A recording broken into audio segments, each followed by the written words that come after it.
ओम श्री गणेशाय नमः। ओम गं गुरुवे नमः। ओम नमः शिवाय। शिवजी सदा सहाय। शतरुद्र संहिता अध्याय 29। भगवान शिव के कृष्ण दर्शन नामक अवतार की कथा। नंदीश्वर कहते हैं, संत कुमार जी, भगवान शंभु के एक उत्तम अवतार का नाम कृष्ण दर्शन है, जिसने राजा नभग को ज्ञान प्रदान किया था। उसका वर्णन करता हूँ, सुनिए। श्राद्धदेव नामक मनु के जो इक्ष्वाकु आदि पुत्र थे, उनमें नवम का नाम नभग था, जिनका पुत्र नाभाग नाम से प्रसिद्ध हुआ। नाभाग के ही पुत्र अम्बरीश हुए, जो भगवान विष्णु भक्त थे तथा जिनकी ब्राह्मण भक्ति देखकर उनके ऊपर महर्षि दुर्वासा प्रसन्न हुए थे। मुने, अम्बरीश के पितामह जो नभग कहे गए हैं, उनके चरित्र का वर्णन सुनो। उन्हीं को भगवान शिव ने ज्ञान प्रदान किया था। मनुपुत्र नभग बड़े बुद्धिमान थे। उन्होंने विद्या अध्ययन के लिए दीर्घ काल तक इंद्रिय संयम पूर्वक गुरुकुल में निवास किया। इसी बीच में इक्ष्वाकु आदि भाइयों ने नभग के लिए कोई भाग न देकर पिता की संपत्ति आपस में बांट ली और अपना अपना भाग लेकर वे उत्तम रीति से राज्य का पालन करने लगे। उन सब ने पिता की आज्ञा से ही धन का बंटवारा किया था। कुछ काल के पश्चात ब्रह्मचारी नभग गुरुकुल से सांगोपांग वेदों का अध्ययन करके वहां आए। उन्होंने देखा सब भाई सारी संपत्ति का बंटवारा करके अपना अपना भाग ले चुके हैं। तब उन्होंने भी बड़े स्नेह से दाएं भाग पाने की इच्छा रखकर अपने इक्ष्वाकु आदि बंधुओं से कहा, भाइयों, मेरे लिए भाग दिए बिना ही आप लोगों ने आपस में सारी संपत्ति का बंटवारा कर लिया। अतः अब प्रसन्नता पूर्वक मुझे भी हिस्सा दीजिए।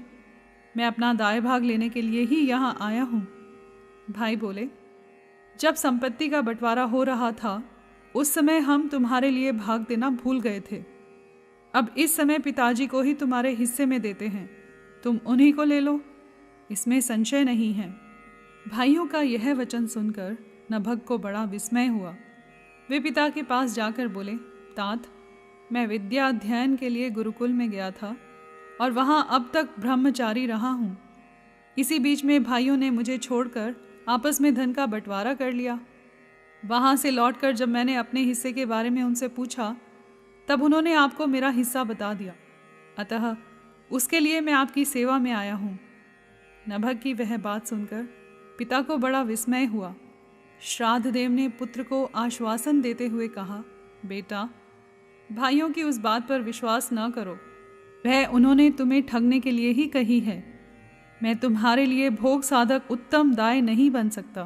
तथापि उन वंचकों ने यदि मुझे ही दाय के रूप में तुम्हें दिया है, तो मैं तुम्हारी जीविका का एक उपाय बताता हूँ। सुनो। इन दिनों उत्तम बुद्धि वाले आंगिरस गोत्रीय ब्राह्मण एक बहुत बड़ा यज्ञ कर रहे हैं। उस कर्म में प्रत्येक छठे दिन का कार्य वे ठीक ठीक नहीं समझ पाते। उनमें उनसे भूल हो जाती है। तुम वहाँ जाओ और उन ब्राह्मणों को विश्वे देव संबंधी 2 सूक्त बतला दिया करो। इससे वह यज्ञ शुद्ध रूप से संपादित होगा। वह यज्ञ समाप्त होने पर वे ब्राह्मण जब स्वर्ग को जाने लगेंगे, उस समय संतुष्ट होकर अपने यज्ञ से बचा हुआ सारा धन तुम्हें दे देंगे। पिता की यह बात सुनकर सत्यवादी नभग बड़ी प्रसन्नता के साथ उस उत्तम यज्ञ में गए। मुने, वहाँ छठे दिन के कर्म में बुद्धिमान मनुपुत्र ने वैष्णव देव संबंधी 2 सूक्तों का स्पष्ट रूप से उच्चारण किया।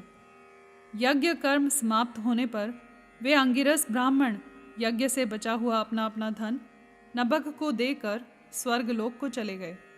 उस यज्ञ शिष्ट धन को जब ये ग्रहण करने लगे, उस समय सुंदर लीला करने वाले भगवान शिव तत्काल वहाँ प्रकट हो गए। उनके सारे अंग बड़े सुंदर थे, परंतु नेत्र काले थे।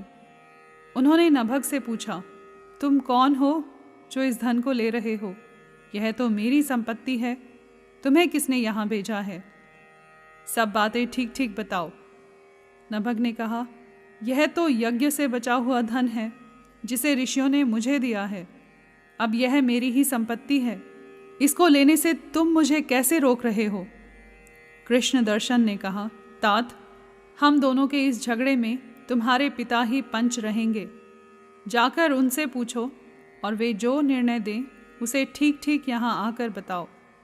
उनकी बात सुनकर नभग ने पिता के पास जाकर उक्त प्रश्न को उनके सामने रखा। श्राद्ध देव को कोई पुरानी बात याद आ गई और उन्होंने भगवान शिव के चरण कमलों का चिंतन करते हुए कहा।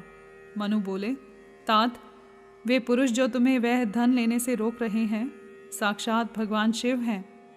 यूँ तो संसार की सारी वस्तु ही उन्हीं की है, परंतु यज्ञ से प्राप्त हुए धन पर उनका विशेष अधिकार है। यज्ञ करने से जो धन बच जाता है उसे भगवान रुद्र का भाग निश्चित किया गया है। अतः यज्ञावशिष्ट सारी वस्तु ग्रहण करने के अधिकारी सर्वेश्वर महादेव जी ही हैं। उनकी इच्छा से ही दूसरे लोग उस वस्तु को ले सकते हैं। भगवान शिव तुम पर कृपा करने के लिए ही वहाँ वैसा रूप धारण करके आए हैं।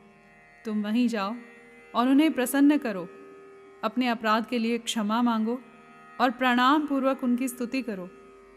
नभग पिता की आज्ञा से वहाँ गए और भगवान को प्रणाम करके हाथ जोड़कर बोले, महेश्वर, यह सारी त्रिलोकी ही आपकी है, फिर यज्ञ से बचे हुए धन के लिए तो कहना ही क्या है। निश्चय ही इस पर आपका अधिकार है। यही मेरे पिता ने निर्णय दिया है। नाथ, मैंने यथार्थ बात न जानने के कारण भ्रमवश जो कुछ कहा है, मेरे उस अपराध को क्षमा कीजिए।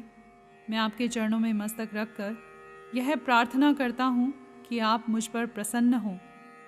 ऐसा कहकर नभग ने अत्यंत दीनतापूर्ण हृदय से दोनों हाथ जोड़कर महेश्वर कृष्ण दर्शन का स्तवन किया। उधर श्राद्ध देव ने भी अपने अपराध के लिए क्षमा मांगते हुए भगवान शिव की स्तुति की। तदंतर भगवान रुद्र ने मन ही मन प्रसन्न हो नभग को कृपा दृष्टि से देखा और मुस्कुराते हुए कहा। कृष्ण दर्शन बोले, नभग, तुम्हारे पिता ने जो धर्मानुकूल बात कही है वह ठीक ही है। तुमने भी साधु स्वभाव के कारण सत्य ही कहा है, इसलिए मैं तुम पर बहुत प्रसन्न हूँ और कृपापूर्वक तुम्हें सनातन ब्रह्म तत्व का ज्ञान प्रदान करता हूँ। इस समय यह सारा धन मैंने तुम्हें दे दिया, अब तुम इसे ग्रहण करो। इस लोक में निर्विकार रहकर सुख भोगो, अंत में मेरी कृपा से तुम्हें सद्गति प्राप्त होगी। ऐसा कहकर भगवान रुद्र सबके देखते देखते वहीं अंतर्धान हो गए। साथ ही श्राद्ध देव भी अपने पुत्र नभग के साथ अपने स्थान को लौट आए। इस लोक में विपुल भोगों का उपभोग करके अंत में वे भगवान शिव के धाम में चले गए। ब्राह्मण, इस प्रकार तुमसे मैंने भगवान शिव के कृष्ण दर्शन नामक अवतार का वर्णन किया। जो इस आख्यान को पढ़ता और सुनता है उसे संपूर्ण मनोवांछित फल प्राप्त हो जाते हैं। यहाँ पर अध्याय 29 संपूर्ण हुआ। कर्पूर गौरम करुणावतारम संसार सारम भुजगेंद्रहारम सदा वसंतम हृदयारविंदे भवम भवानी सहितं नमामि।